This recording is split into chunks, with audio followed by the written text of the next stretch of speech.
June 9th, 1983. A U.S. Army lieutenant colonel named Wayne McDonnell submits a report to the CIA. The subject isn't nuclear warheads. It isn't the Soviet economy. It isn't even espionage.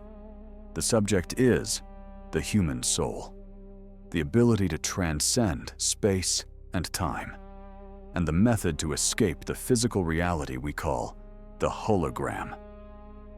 For decades, this document gathered dust in the archives, but inside these 29 pages lies a terrifying admission by the world's most powerful intelligence agency that our universe is not what we think it is, and that if you look deep enough into the void, something might just look back.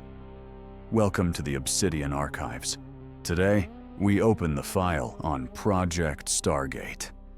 To understand the CIA's nightmare, we first have to visit the Monroe Institute in Virginia. Robert Monroe, a radio executive, stumbled upon a phenomenon: Hemi-Sync.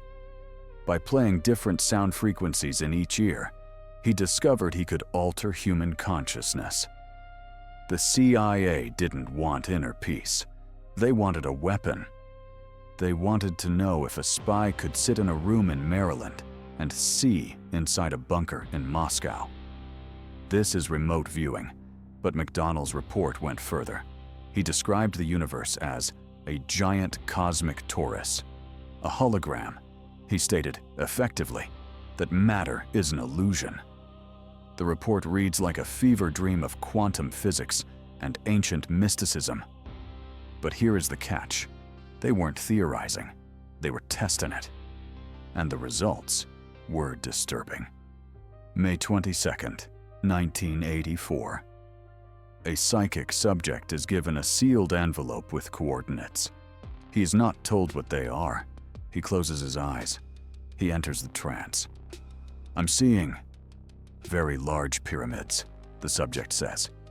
"It's very dusty. A storm." The monitor asks him to move inside the structure.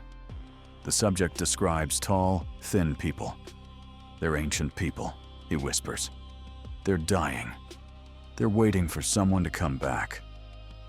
This session, officially recorded in CIA archives, suggests the agency was using astral projection to explore not just locations, but time. They saw the end of a civilization on Mars. But if they could see the past, what did they see when they looked elsewhere? This is where the documents get darker. Not every remote viewer saw empty rooms or ancient ruins. Some saw inhabitants. In multiple sessions, viewers reported encountering non-physical entities, beings that existed between dimensions. In one chilling account, a viewer described alligator-like people who seemed aware that they were being watched. The implication is horrific. The gateway wasn't just a window for us to look out. It was a door. And when you open a door, you don't control who walks in. The CIA reports mention a confusing and hostile presence in certain frequency bands. They called it the absolute. Were they exploring consciousness? Or were they trespassing in a realm that belongs to something else? Project Stargate was officially terminated in 1995. The reason given? Lack of actionable intelligence. But reading between the lines of the declassified files, a different story emerges. Maybe they didn't stop because it didn't work. Maybe they stopped because it worked too well. And they got scared of what they found, staring back at them from the dark. Until next time, keep your eyes open, but be careful what you look for.